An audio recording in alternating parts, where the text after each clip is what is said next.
Let's just see. Can you hear me now?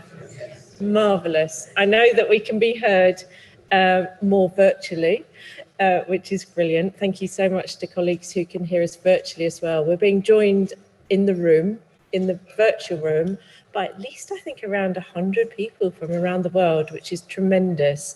And a warm welcome to all of you here and all of you joining in. So thank you enormously for being here. It's tremendous, so exciting. And good evening. So welcome to the 2021 Robert Sainsbury Lecture. My name is Sarah Barrow and I'm Pro Vice Chancellor for Arts and Humanities here at the University of East Anglia. One of my jobs is to kind of try to provide a bit of connecting between all of these areas of arts and humanities across the university. And I'm so delighted to be able to sort of do that on behalf of my many colleagues across the Sainsbury areas. So that's just one of my little jobs. This is a really special occasion for us. This evening's lecture is the 5th in an exceptional series which began in 2014 with a talk by Norman Foster, Lord Foster of Millbank, the visionary architect, of course, behind the Sainsbury Centre, our magnificent university art museum, which has continued with some of the biggest names in the world of art and museums. The Robert Sainsbury Lectures are the brainchild of the director of the Sainsbury Research Unit for the Arts of Africa, Oceania and the Americas, Professor Steve Hooper and colleagues, in particular Professor John Mack. The lecture series was conceived of as a collaboration between the different Sainsbury's art benefactions we're so fortunate to have in Norwich. The Sainsbury Centre itself, the Sainsbury Research Unit, and the Sainsbury Institute for the Study of Japanese Arts and Cultures, which has led in organising tonight's event. As many of you know, Sir Robert Sainsbury and his wife, Lady Lisa Sainsbury, made the university a truly wonderful gift of their world-class art collection in 1974, along with the building to house it, the iconic Sainsbury Centre, which opened its doors in 1978. They established the Sainsbury Research Unit in 1991, followed by the Sainsbury Institute, or as we like to call it in UEA kind of acronym terms, SISJAC, in 1999. This gift, along with the tremendous tradition of art history, now included within the School of Art, Media and American Studies, has given rise to one of the most remarkable constellations of expertise in art history, anthropology, archaeology and museum studies at any university in the UK and around the world. It's truly remarkable. These lectures, therefore, dedicated to the memory of Sir Robert and his vision, celebrate this achievement, this constellation, which is incredible. Our constellation of expertise in Sainsbury art continues to benefit from tremendous enduring support from David Sainsbury, Lord Sainsbury of Turville, the son of Sir Robert and Lady Lisa Sainsbury, and his Gatsbury Charitable Foundation, and we owe them an enormous debt of gratitude. It's perhaps appropriate that this year, the organisation of the lecture fell to the Sainsbury Institute, which is marking 2 decades in its city centre headquarters. Opened in autumn 2001, and 10 years of collaboration with our Centre for Japanese Studies, created when we established Japanese language degree programmes in 2011. Indeed, if it had not been for the pandemic, we would by now have welcomed the Sainsbury Institute to its new headquarters in the Sainsbury Centre this autumn. But as with so many other things, we've been a little bit deferred, but that project is still very much on the cards. I'm so delighted to be able to welcome this evening Mr. Yoshimura Hikoe of Yakult UK, who has so generously sponsored the first years of our inaugural university lectureship in Japanese, and who continues to support our Japanese programs with the annual Yakult Prize for our most diligent students of Japanese, and funds for the Sainsbury Institute's third Thursday lectures. Tonight is a first for SysJack, for our Sainsbury Institute, as we're running this year's Robert Sainsbury Lecture in conjunction with those third Thursday lectures. The first time in 20 years when we've held one of these lectures on campus. We also welcome Jenny White from the Great Britain Sazawaka Foundation, which has supported the third Thursday lectures for many, many years. We're so grateful to you. And indeed, it's just confirmed further support for the coming year. Thank you so much for this continued ongoing support, which we hugely appreciate. We also have with us Jason James of the Daiwa Anglo-Japanese Foundation, which is currently generously funding our Daiwa Award to involve our students in researching one of our great Japanese art treasures in partnership with some of the most prodigious and prestigious cultural institutions in Japan. Through your invaluable support, your foundations allow us to deepen understanding of Japan and its arts and cultures in so many ways. Thank you. We're so grateful for your support.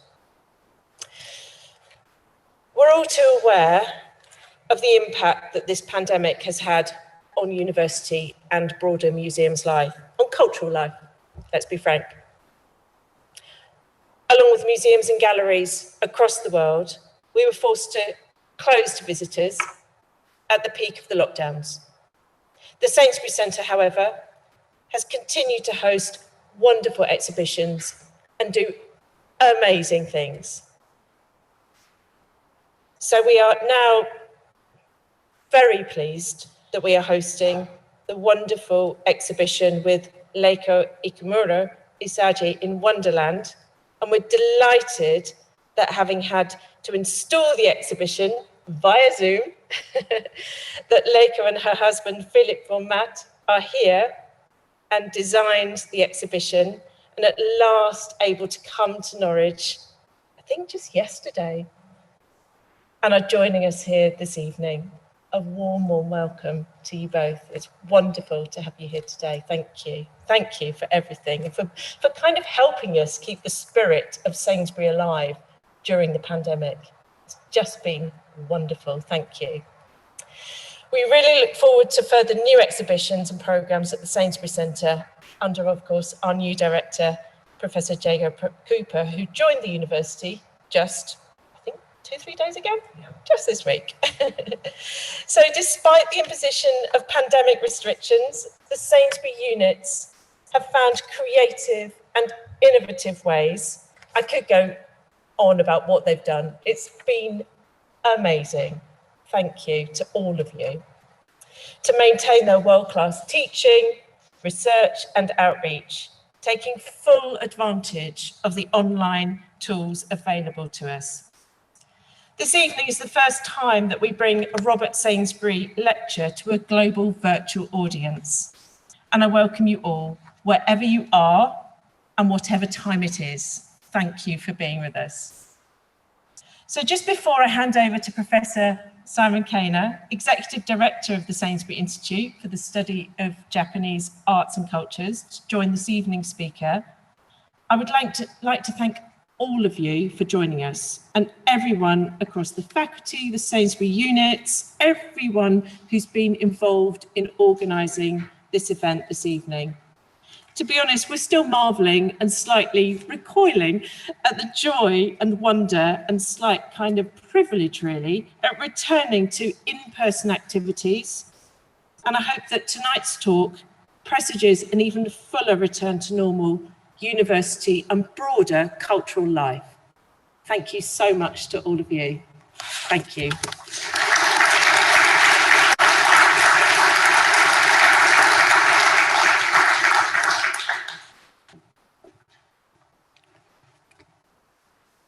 Thank you very much, Sarah, and good evening, everybody. It's my privilege to introduce this year's Robert Sainsbury Lecturer, Rebecca Salter, the President of the Royal Academy of Arts in London. Rebecca studied at Bristol Polytechnic, I believe, and first visited Japan in the late 1970s, where she studied at Kyoto City University of the Arts, a university that the Sainsbury Institute continues to maintain connections with, sponsored by a Leverhulme scholarship. She then remained living and working in Japan between 1981 and 1985.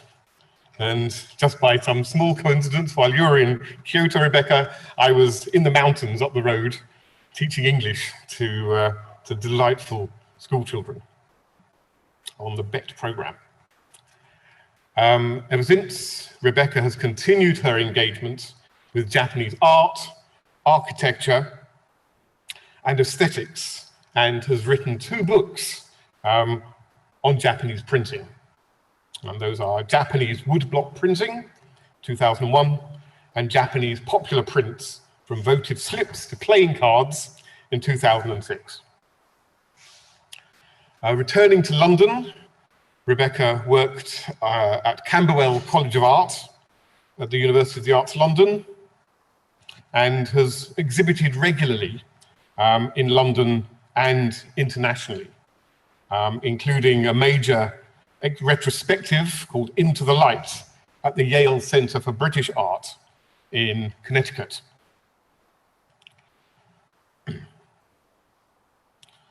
Rebecca's work explores the complex relationships between Japanese and Western art practices, using dialogues between her own works and objects by Japanese and American artists, and her exhibitions draw on many of these inspirations.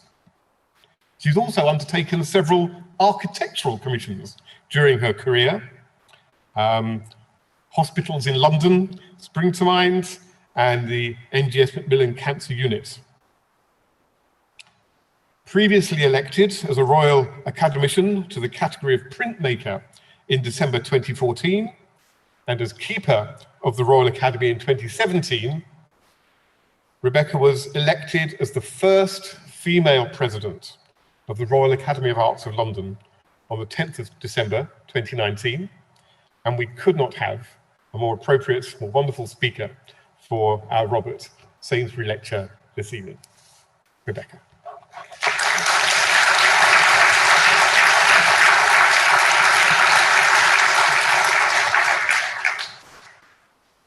Thank you. Thank you for those wonderful welcomes, slightly overwhelming, and good evening. It's a great honour to have been invited to give the Robert Sainsbury Lecture, and not a little daunting. And it took me some time to clarify my thoughts on what I might talk about. But with SysJack, we all know about SysJack now, SysJack under this roof, so to speak, I was clear that I wanted to include some reference to my 40-plus year relationship with Japan. But the question was, how? I don't want to inflict a travelogue on you, and as an artist, I'm never quite sure how illuminating artist talks are. I'm always deeply uncomfortable with speaking about my own career as an artist, as it's sometimes seen as kind of an escalator to success with no diversions into cul-de-sacs of creative block. And I can remember very clearly as a student, we'd be working away in our studios all week, and then we'd go off to the lecture by some famous artist. And they never admitted to those difficult moments. They never spoke about failure. And I was too terrified to ask them. And so now when I give lectures, I'm always very keen to talk about failure. Because failure actually as an artist is in many ways your best friend, because it means you're still growing and you're still experimenting. And it was living in Japan that gave me the confidence to harness the spirit of failure. Shippai wa seiko no moto. Failure teaches success. So speaking here in an institution which values the respectful study and understanding of other cultures, I wanted to contribute a very personal journey. I was struck by a few words on the website describing the Robert Sainsbury collection. It ranged over time and place. So this lecture will too. So I actually spent some of my childhood not very far from here in Lincolnshire under the wide skies of the Fens. And I sometimes reflect on the influence that might have had on me as an artist, and then overlaid by my experience of living in Japan. Because there is no one way to make an artist. There's no clear career path and no certainty either. And when I think back, it's nothing short of a miracle that I actually became an artist and stayed an artist. And then in 2019 was elected the first female president of the Royal Academy. So how on earth did that happen? So what I'll take you on now is a very personal reflection on that journey and what I think that might tell us about the underlying importance of learning from different voices, different intelligences, in an increasingly uniform world, and the value of a profound and respectful experience of another culture remains for me very important. And I'd like to begin with a quotation from Natsume Soseki, a Japanese writer well ahead of his time, who had quite a miserable sojourn in the UK between 1900 and 1902, before going back to Japan with a changed perspective. Maybe that trauma, if that isn't too strong a word, somehow helped him to build the courage to develop his individual voice. He too knew failure. I'm sure many of you are familiar with his book, The Three-Cornered World, or Kusamakura in Japanese, which literally means grass pillow, and is a metaphor for a journey. The English title derives from this passage about an artist. Putting it as a formula, I suppose you could say that an artist is a person who lives in the triangle which remains after the angle which we may call common sense has been removed from this four-cornered world. I'm actually not sure artists can really survive without some common sense, however, but I wanted first to explore what is in this triangle that I've occupied for the last 40 plus years as an artist. So to start with a very quick biography, as Simon mentioned, I studied ceramics at Bristol Polytechnic, graduating in 1977. Now, some of us here were around in 1977, and those of you who were not around, you won't remember that it was not an easy year, especially to emerge from an art school with dreams of surviving as an artist. Inflation was at 15%. Undertakers and firefighters were on strike. The National Front were marching through the streets, but we did come second in the Eurovision Song Contest. But despite that relative success, many of us just wanted to leave the country, but it was not that easy. So some of my contemporaries trained as English language teachers and fanned out over the globe. But just about all the art students I knew wanted to go to New York because we'd been fed a fairly rich diet, monocultural diet, art historical diet, which culminated in the power and glories of abstract expressionism. But for some bizarre reason that I still don't quite understand, in my final year, I'd become obsessed with going to Japan. I'd known about Japanese prints since childhood, but I somehow discovered the Heian period, roughly 794 to 1185, for those who don't know, the Tale of Genji, and in particular, the Genji picture scrolls, on which I wrote my final essay, which is a slightly grand term for it. The Tale of Genji is an 11th century novel written by the noblewoman Murasaki Shikibu, based around court life. And it was only later that I closed the circle between New York, where all my fellow students wanted to go, and Japan, with an understanding of the work of artists such as Mark Toby, and John Cage, who drew deeply from the well of Japanese aesthetics. So all of these images from the Genji scrolls capture for me the subtle navigation of internal and external space and the dynamism of axonometric perspective, and also the physicality of the encounter with the images through the action of unrolling the picture scroll, which is very different from the sort of instant access to opening a book. So back to my journey. Without the internet, it was not easy to even find out how to study in Japan. So while I was juggling an array of part-time jobs, the usual waitressing and retail, cleaning Capital Radio, from which fortunately I was sacked after a week, I somehow managed to secure a place at Kyoto City University of the Arts to study ceramics with the famous artist potter Yagi Kazuo. Some of you may know his work. Of course, I had no money, so I needed a scholarship, and as Simon said, was lucky enough to receive funding from the Leverhulme Trust. Visas weren't easy back then either, because you had to be supported by a Japanese citizen. I don't think I had ever met a Japanese person, actually. And of course, I couldn't speak a word of Japanese, so I signed up for the only evening class in London. But magically, it all fell into place, and in April 1979, I set off. And I have to say this for those of you not old enough to remember, but back then you couldn't overfly the Soviet Union. So I set off on Egypt Air around, Simon's nodding, yes.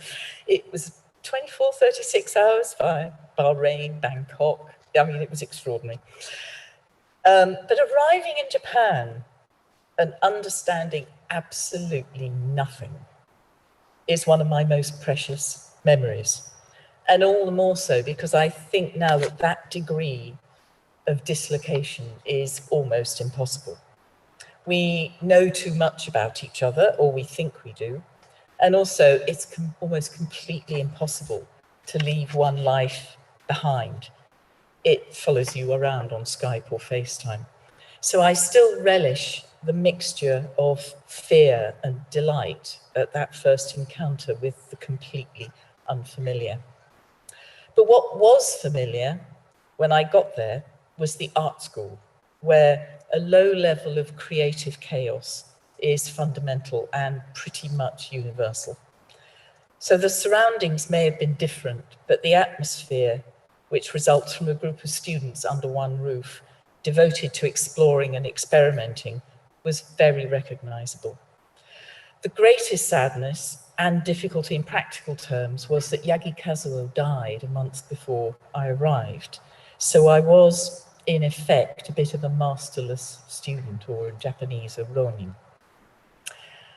And there was another disappointment. So having received an art education here, which was rooted almost completely in the Western canon, I was hoping to learn more about Korean art or Japanese art. And after a few months, I'd learnt enough Japanese to feel confident in going to the weekly art history class, and I crept in quietly at the back and was surprised and a bit disappointed to find the students were all reading Gombrich, History of Art. And I'd already done that, and I was frankly hungry for a Japanese Gombrich.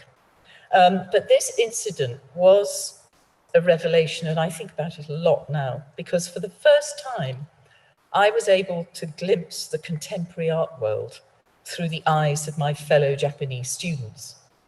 So they knew the Western canon because they were required to. They not only had to be themselves as artists, but also try to find a place for themselves in the narrative of the contemporary art world, which was, and to a large extent probably still is, a Western construct. So what was their place? Did they just have a walk-on exotic part? Is it the role of non-Western cultures to feed Western cultures through influence on the output of Western artists? And these are issues which have now risen quite rightly to the top of the agenda in the arts. And I feel that my experience as a student in Japan, listening to and learning from my fellow Japanese students, has been invaluable. We all see the world that place different filters on how we interpret what we see. One way of seeing is not more valid than any other, just different. But it was not only seeing the world in Japan, but also living the world in Japan, which fundamentally changed me and my work. So to cut a very long story short, I stayed for 6 years, and those were years when I was able to make a living teaching English and still have time to work.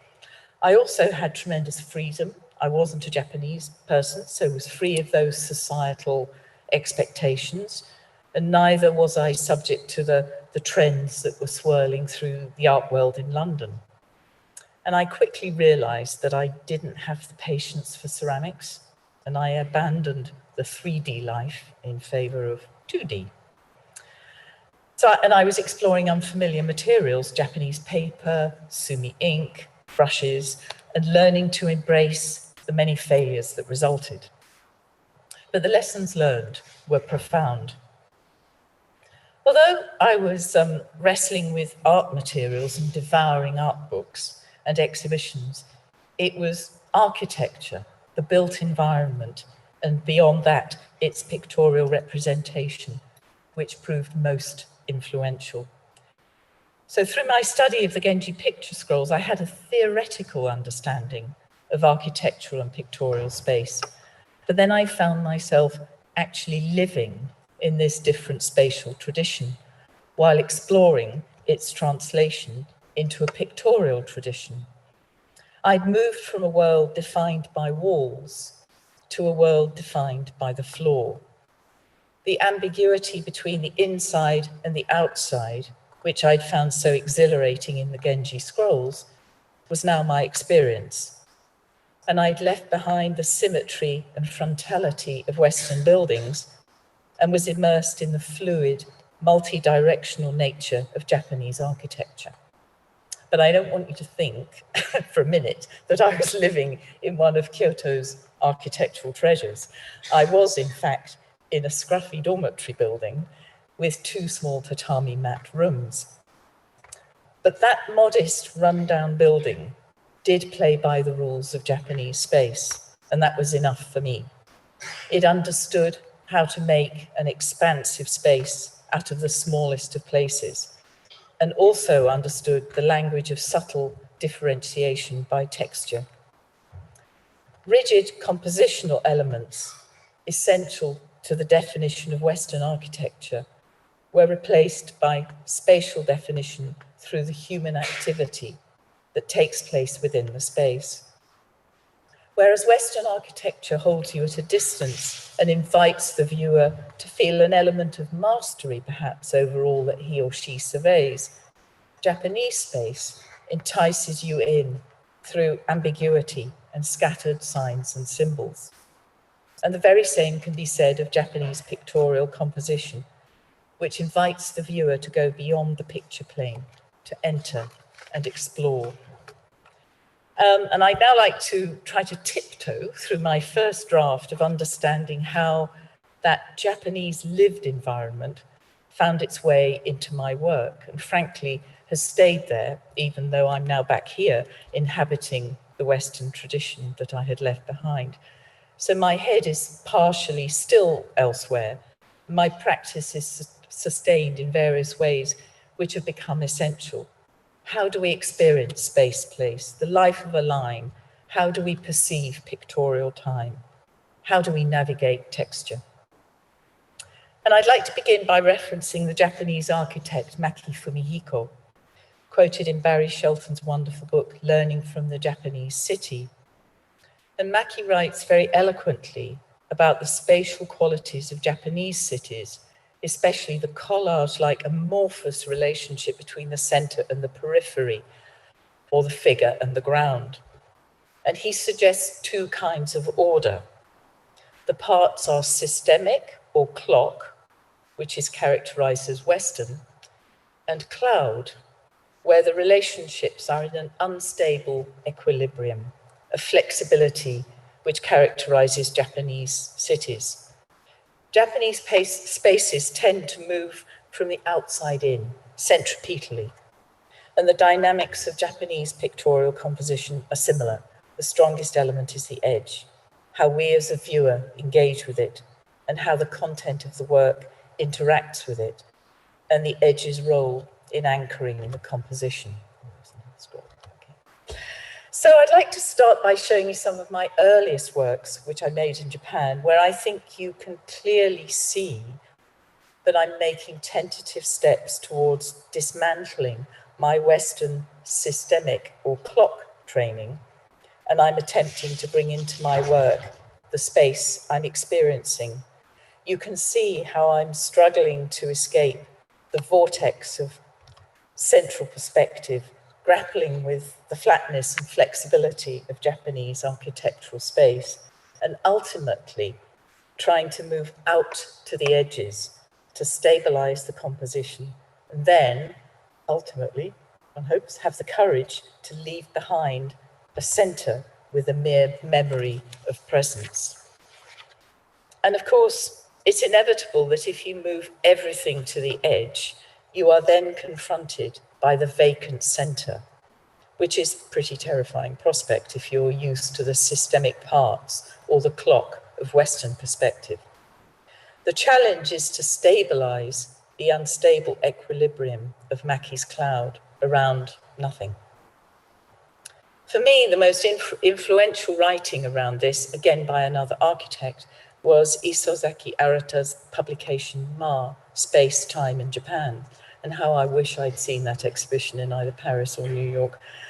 And through him, I learnt about Ma, the concept of space and time as a unified idea and experience, the idea of bridges, connections, edges, change, movement. Movement and time are crucial to a definition of Japanese space, which values the void with inherent potential for change. It's not nothing. It's nothing with the potential for something. And in my search for the courage to embrace this nothingness, this absence, several visits to Ise Shrine were key on many levels. So Ise Grand Shrine is in Mie Prefecture and is one of the most sacred shrines in Shinto, Japan's indigenous polytheistic religion based around supernatural beings, or kami, which are believed to inhabit all things. In Ise, I was struck by the use of materials and textures and the role they play in intuitive navigation of the site via circuitous routes. But most extraordinary of all, the void at the heart of it. As many of you will know, Ise has parallel sites and the main building is taken down and rebuilt every 20 years. And while the site is resting, the heart or the spirit of the absent building is preserved in the tiny shed-like building in the top left image. So the experience of the space of Ise led to a series of works which I feel are slightly more at ease with themselves in terms of empty space. It's quite hard to see on screen, but the color is actually on the reverse of the paper. So you're seeing everything through a sort of softening filter of the paper fibers, which gives the surface an ambiguity, which is only possible because of the nature of the materials I was learning to use. There's almost a feeling of topography and how we engage with landscape about this series. Which brings me neatly to navigation. The way the viewer is invited into the work reflects the interface between architecture and the outside world. The liminal zone we saw in the Genji scrolls, where inside and outside encounter each other, is fluid and ambiguous. In the West, the spatial progress is usually from the street to the back. The linear Western facades are echoed in the development of Renaissance perspective, which so clearly reflected the measured and planned cityscape. In Japan, however, the route from the street into the home is indirect, from the utility zone to the protected heart at the center. The entrance and its interaction with the street, the line between interior and exterior, is blurred. A liminal zone holds the energy of that interaction. And that zone plays the role of the edge of the painting. The Japanese city reflects the discrete, decentralized concept of the Shinto landscape scene at Ise. The landscape and paintings by extension are encountered experientially, an amalgamation of memorable places separated by voids. So as you move across these places, you experience them in time rather than pure topography. The experience of the journey connects the accumulation of loosely joined parts rather than the experience being a single totality of interdependent elements. And this navigational worldview is quintessentially exploited in Japanese gardens, such as that of Katsura Imperial Villa, a detached palace on the banks of the Katsura River in southwest Kyoto, and one of the most famous wooden buildings in the world. The equally famous garden exploits controlled paths, framed views, and subtle inclusion of the world beyond. Without a dominant access, views are revealed and hidden. The journey of the visitor is actually quite strictly governed by rigorous choreography, but the control is exercised subliminally. The eye is persuaded to believe it is autonomous, but the journey and the views are mapped by steps. The experience is immersive. And before I go on to talk about how this is captured in painting, Simon mentioned an architectural project which I worked on at St George's Hospital in South London, where I drew heavily on my experience of Japanese architectural space and its navigation. It was completed, I think, 2009. The main entrance was being refurbished, and initially they asked if I would do a painting to go behind the reception desk. And I said, well, I'd be very happy to do that, but I don't think anybody ever feels better for going into a hospital and seeing a nice painting if the rest of the space is horrible. So I nicked a bit of the building budget, and we came up with a new plan with a new reception desk, and then a refurbished typical NHS corridor, 19 meters long, leading you into the building. And the way I approached it, so I began by closing my eyes and imagining the journey into the space. So somebody arriving, and how would they navigate that space? And I did lots and lots and lots of these ink drawings, which I then translated into a holistic scheme, which used a combination of light and texture to help the visitor navigate the space subliminally, because we're all familiar with those NHS signboards where there's loads of words and arrows, and they always do that, and you can never work out where you're going. And we used light in the garden. There was a new garden outside the front. We used light there to sort of sweep people into the building and then lead them down a corridor, oh yes, so there you are. That's the combination of textures of recycled glass and bamboo veneer, and the veneers laid in different directions. So to come up with the composition of the strips of light, I began again with an ink painting at the top. Just again imagining the space, how would it feel to walk down that 19-meter corridor? And then the second one down is a more detailed layout, including the textures of the bamboo. And the one at the bottom is a photograph which has been stitched together, showing the finished scheme. The floor, by the way, we had to keep. That's not my design, in case you're wondering. So behind the desk was a 5-meter wall piece. There's a detail bottom right of recycled glass with LED lights behind that revolved very slowly. I can't tell you how difficult it is to program LED lighting not to be bright blue. There is a reason why everything is lit blue with LED lighting. It's unbelievably complicated. And then you can see the lights and the bamboo panels sweeping you down the corridor. And for me, I think this is the closest I've come to merging my work and architectural space and building. architectural space, and building on the lessons learned through my experience of living in Japan. The corridor went from being a very gloomy tunnel to appearing to be double the width, purely because the visual compositional tricks in the layout of the lit glass. So how does this translate into painting? For example, how is the viewer invited to engage with the work? How is the viewer invited to occupy the space of the artist, invited in to experience the work?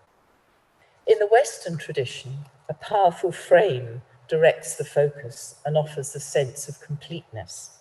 A central vanishing point is an almost irresistible force dictating the mode of entry.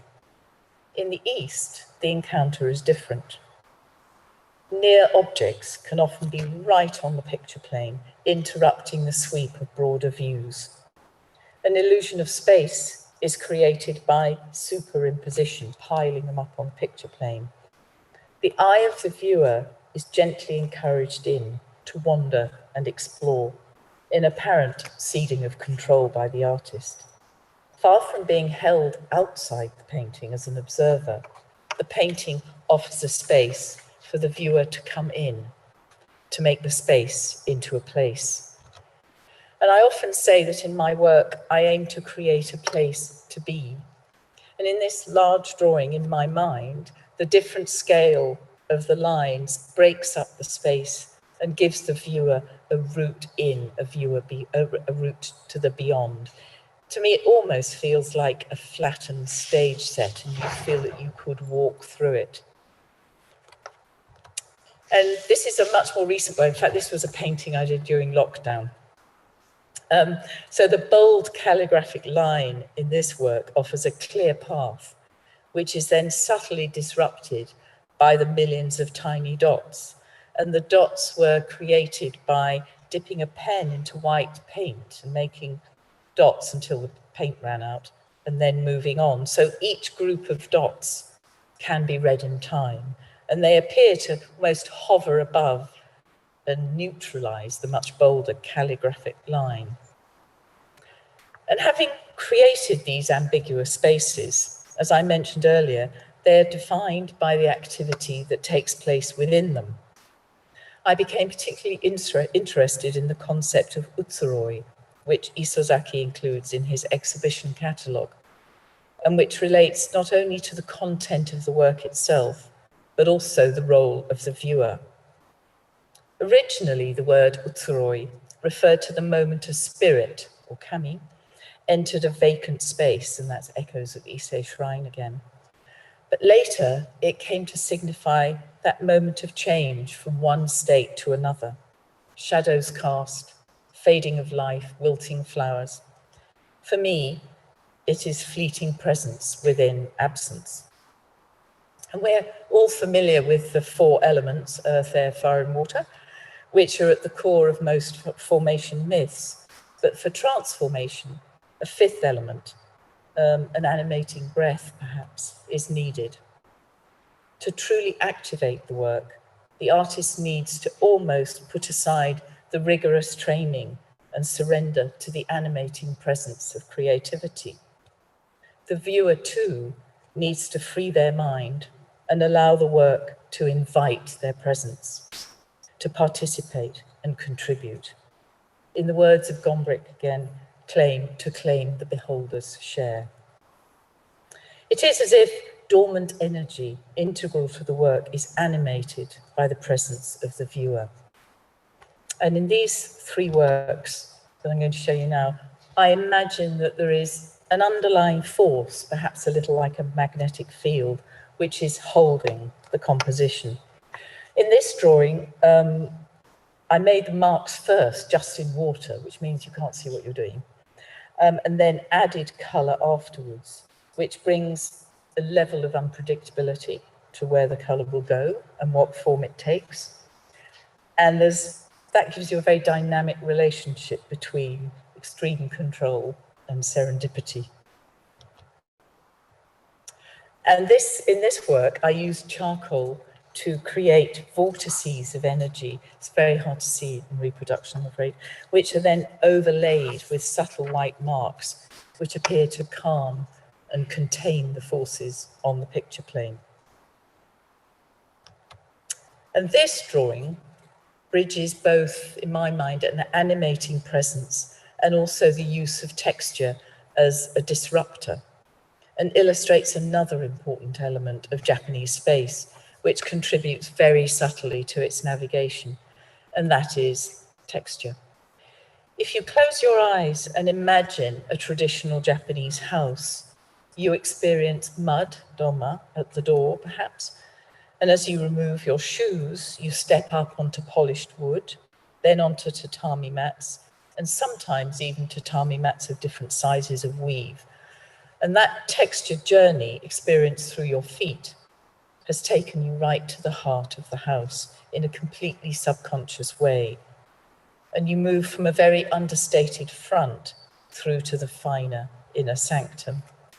And the nature of the journey emphasizes the floor culture of Japan, not only as theatre for touch, but also for the eye. The spiral layout of the tatami mats hold the eye in the room, or in an alternative linear layout, they trick the eye into believing the space is actually larger than it is. So architecture of the wall in the West is linear and vertical. Japan favors aerial architecture, almost as if we're hovering over the horizontal. And Japanese textured architecture enriches the encounter in a way that is almost completely lost in photographic reproduction. You really have to sense it. So in many of my works, I deliberately alter the ground I'm working on, making it more or less textured or changing its absorbency. So in this work, I laid down the white lines first, then worked in numerous layers on the top, completely obscuring the lines, and then scrape back to reveal the initial layer. And again, there's an unpredictability of that. You don't know what you're going to unearth. And in this drawing, the response of the ink is subtly altered by the underlying effect of the ground. On the top part, the ground I used is more absorbent than the lower part. So the ink spreads and dries differently. And again, the effect can be read in time, which is also true of this work. So in this painting, the ink is on both sides, it's actually on both sides of muslin, which is then laid down onto linen. So the marks are controlled, but only to an extent, because obviously they react to the weave of the muslin and are fundamentally interrupted and disrupted by it. I think I have a bit of detail of that. So the viewer can read these works haptically as well as visually. And in writing too, Japan favours the aerial. Western writing, of course, is linear and sequential and unidirectional. Japanese writing is more flexible, omnidirectional, and space-based. But obviously all writing, and beyond that drawing traditions, need a line. But the nature of the line differs profoundly, and that's characterized by the different materials. If you think of a traditional Western oil painting, the surface is primed and largely neutral. It's a substrate onto which meaning is applied unilaterally by the paint. It's sequential input, output. But Eastern calligraphy and ink painting, on the other hand, which are both an interaction between brush and absorbent paper, elicit an equal and opposite reaction. The calligrapher tempers the energy that rebounds from the paper. There's a reciprocity of action and reaction. And of course, the black and white calligraphy as we know it developed from another kind of reciprocity, that of the chisel and stone in its early form. The aesthetics of carving influenced the development of script, and physicality is essential to writing. The paper is virtual stone, the brush a virtual chisel, and ink then becomes shadow. The black and white of calligraphy ink painting is actually the light and shadow of carving on paper. The reciprocity between the ink and the paper, the speed of movement of the brush, the degree to which the ink has been absorbed can be read as time, and the dynamics and instabilities of that interaction keep the line alive. And keeping the line alive has been an obsession of mine for some time. And the greatest enemy of keeping your line alive is too much skill, which needs to be constantly sort of destabilized or disrupted or generally thrown off balance. So I'm naturally right-handed, but I often draw with my left to introduce that element of uncertainty. So this work, this is a drawing, and it was an early attempt on my return from Japan to reacquaint myself with Western paper, but maintain the flexibility and unpredictability I learned from using Japanese paper. So I made a large drawing first, then cut it all up into squares and moved the squares round to disrupt and in effect redraw with the fragmented lines. So the sections of line were fixed within a square, and that became the material to draw with. I then became quite obsessed with it and translated the technique to a series of works on canvas, of which this is the largest. It's a triptych, which is about 6 feet by 9. So in this one, I painted the entire painting first, then cut it up into hundreds of 1-inch squares, thus destroying all the initial lines I painted, but that presented me with hundreds of interrupted lines within a square to rearrange and draw with, and then ultimately stick back down to make the finished painting. You might be able to see in reproduction, but I'm not sure. The left-hand side, I put red under the painting first, and the right-hand side, there's green under the painting first. But those colours only really emerge if you look long enough. So the next series of works bring together some of the themes I've already spoken about: different absorbances to the ground, different textures laid down first, but which will disrupt what comes later, and an exploitation of the subtle differences of repeated gestures and the mesmeric, meditative quality of the process, and an underlying exploration of time. The time taken in the process can be discerned from the barely perceptible changes in the marks, and that time is reflected in the time it takes to really look at the work. I hope the act of looking becomes more passive, as if the eye is receiving the information rather than actively scanning for it. So in this work on paper, I worked in sections using very, very, very pale sumi ink and a flat brush. And as I drew the brush across the surface, the edge of the ink line would begin to dry first before I could wipe away the rest of it. And layers of those timelines, as I call them, build up to create a surface that records the layered paths of the brush and also records the speed of drying, which of course depended on the weather. So they look very different if it's wet or if it's dry.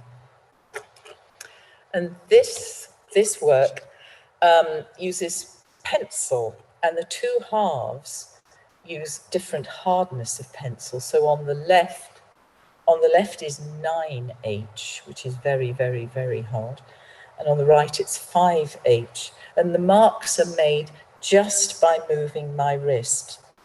Barely perceptible, but just moving my wrist. And when the pencil started to go blunt, I'd sharpen it again and move on to the next section, which gives it almost this sort of geological, these strata, because that's where the pencil is going blunt and then sharpened again.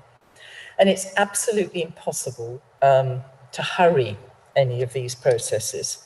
If you do, the irritation shows immediately. So you have to abandon yourself to the time and the journey, however long it takes.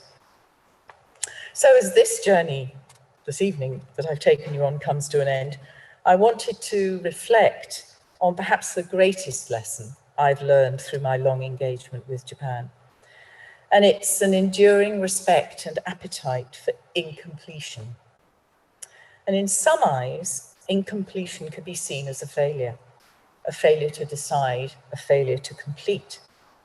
But to value incompletion, you need to be able to inhabit a world at peace with ambiguity and uncertainty, and acknowledge that plenitude is not completion. Picasso said, finishing off a canvas is like finishing off a person. It kills the painting. Japan emphasizes the parts in preference to the whole and treasures the completion incompleteness brings. We can learn to appreciate that the sketch is not always a stepping stone to somewhere else, to something finished. It can also ask what the work loses in being completed and why, as you go on, the work becomes more done, but undone at the same time. As you strive to finish, you might not even have started. The sketch reminds us of the infinite richness of the indefinite, the savouring of the journey and the anticipation, and above all, is a reminder that to remain alive and active, the work needs space for potential. Learning the lessons of omission are the toughest lessons and ones I'm still struggling with. The artist Corot was often accused of a lack of finish, and in his defense, it was said, Baudelaire remarked, a work that is done is not necessarily finished. A work that is finished is not necessarily done. Completion, though, is incredibly seductive, and it takes courage and occasional tricks to resist its charms. So in this painting, the reverse actually became the front. So the back of this painting, which you can't see, is the completed painting. But by turning it round, and this becoming the front, I rediscovered the potential of the incomplete, the unfinished, the unintended even, the undone. I found it hard to imagine that my long engagement with Japan will ever be done. It comes and goes in the way that some friendships ebb and flow, but it is a constant presence for me. And the greatest gift I've been given by that interaction has been the undermining and unsettling of everything I thought I knew. Of course, I've learned a lot about a very different culture, but above all else, I was gifted the opportunity to look back on my own culture and rethink my assumptions about both cultures, in fact, with humility and mutual respect. And what was particularly interesting, and actually still is, was to construct and think about my own work in Japanese, to apply a different linguistic filter to my visual medium.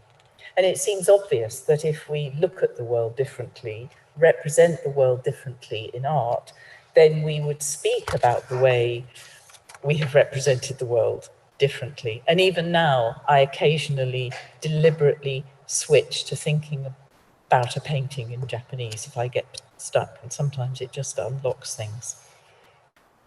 So I'd like to finish with two more recent works, which I think bring me back to the early images of the Genji scrolls and my encounter with Japanese space. So this work is painted again on both sides of muslin, which has then been laid onto linen. And the layering again gives that ambiguity of surface. You might see it better in this detail, which holds the eye in its exploration of the floating marks. And to go back to Maki Fumihiko, the flexible cloud space with marks inhabiting an unstable equilibrium. And in this more recent diptych, again on muslin, on top of paper, on top of linen this time, I think I'm getting closer to holding the void, to offering a space, a place to be. So to return finally to Natsume Soseki's quotation, the content of the triangle, which I've inhabited as an artist, owes a lot to my extraordinary good fortune in being able to experience the richness of living in another culture and seeing the world through other eyes. And to do that successfully, you have to lose yourself, the presence of absence. This is, of course, a very appealing and catchy title, as you've noticed. And as you'll have seen in my work, I continue to wrestle with the void, with the portrayal of nothing. the absence, if you like. But there's also a cultural element, and again, this is a very personal reflection. It was my presence in Japan which revealed an inner absence, which I didn't know I had. And I also still don't know why I had it. But the surrender of oneself, finding the absence, led to another presence, a changed self. In a letter to Stephen Spender in 1935, T.S. Eliot writes of the importance of the bewildering minute when engaging with a work of art. And he said, you have to give yourself up and then recover yourself. Of course, the self recovered is never the same as the self before it was given. So the bewildering minute, the encounter with the unfamiliar, Utsuroi, the moment of presence within absence, surrender and recovery. So the self I recovered was indeed never the same, and I'm profoundly grateful for that. Thank you.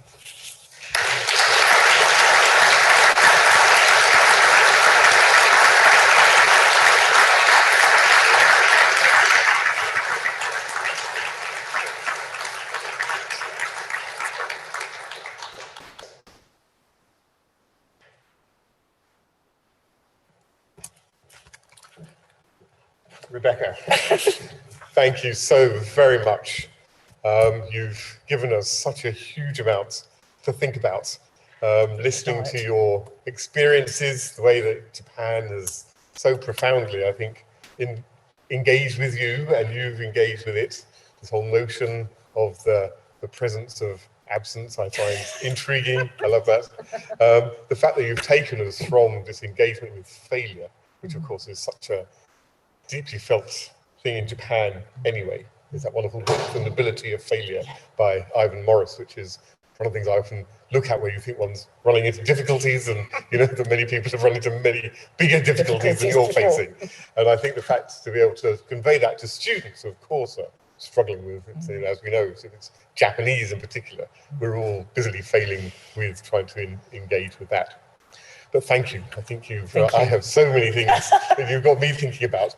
We have just a few minutes for some questions. And I know that we have some questions, I think, Ollie, coming in online, but perhaps we'd just like to, we have a wonderful live audience here, and that's such a rare treat these days. Does anybody have a question? Please raise your hand and we can take one over here. Good evening. Thank you very much for the lecture. Very enjoyable. Thank you. I'd like to ask a bit more about the Western and Japanese printmaking experiences. And I don't know if you want to expand on that with the Helen Franco Thaler exhibition at the Dulwich Picture Gallery. Which I haven't seen yet, yes. It's very good. I know, it's on my list. It's on my list, yes, yeah. I mean, one of the fundamental differences, which is incredibly valuable, and I think it would be terrible if we lose it, is that Japanese style woodblock printing uses only water-based materials, because sadly most Western types of printmaking use deeply unpleasant materials, toxic, acids and all sorts of things. And frankly, printmaking needs to try and move away from that towards greener printmaking. And the prime candidate for that is Japanese woodblock, because there's nothing. The worst thing you can do with yourself is cut your finger as you're carving. I mean, there's nothing more dangerous than that in Japanese style woodblock. Unfortunately, it relies on, you have to use Japanese paper. It's very difficult to take that technique out of the Japanese tradition and translate it onto Western paper. That's almost impossible, sadly. Does that answer the question? Thank you. Perhaps we could take one, or do we have some questions coming in online? We don't. No. So, no questions. That's easy. Any more questions from the floor? Eugenia.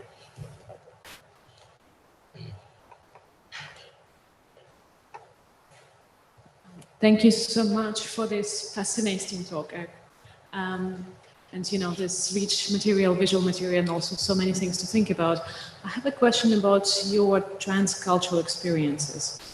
And you said that by going to Japan, but being exposed to this culture, it made you rethink your own assumptions about your own culture, probably also about the art, the Western art that you learned before. What were the main insights that you learned from Japanese colleagues about Western art?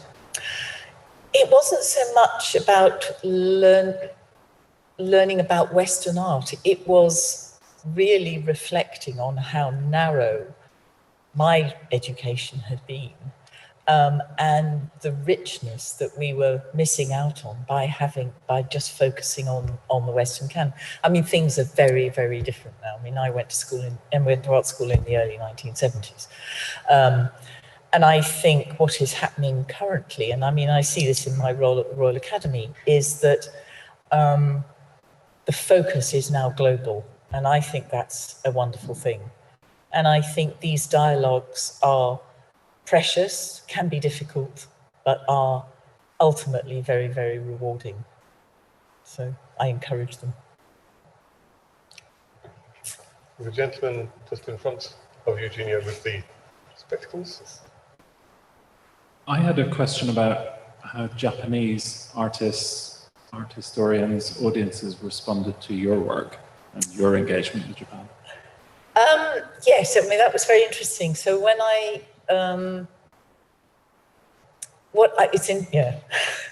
think they were intrigued about the way I was using the materials on one level. I clearly have an affinity to that particular Japanese aesthetic. I mean, you can look at my work and it's quite understandable that I didn't go to Brazil, for example. But I do believe we've also got that element. If you look at St. Ives, if you look at Ben Nicholson, there is that use of monochrome subtlety in this culture. So I think I was quite an easy transplant in a way. But I think, I think intrigued possibly was the reaction. Yep, I don't think there's anything else. Oh, we have a question. We do have a question. What do you provide the Japanese carvers and printers for your prints? Thumbnail sketches or a full-size drawing? Okay, so I've had, I think, 4 or 5 sets of prints printed in Kyoto, and I provide them with a full-sized original work on paper, and they translate that into woodcut miraculously, extraordinarily. So you could, to the degree where you can almost can't tell the difference. And in particular, there's a difference between the Tokyo traditional woodblock, which is is the traditional one with the black outline and the colours slotted in a bit like a stained glass window. The workshop I work with in Kyoto is much more in the Kyoto tradition, which is much more painterly. So for them, translating a watercolour into woodblock is perfectly possible, extraordinary as it seems. Thank you. If there are, we have perhaps one last question. Last question. Yo.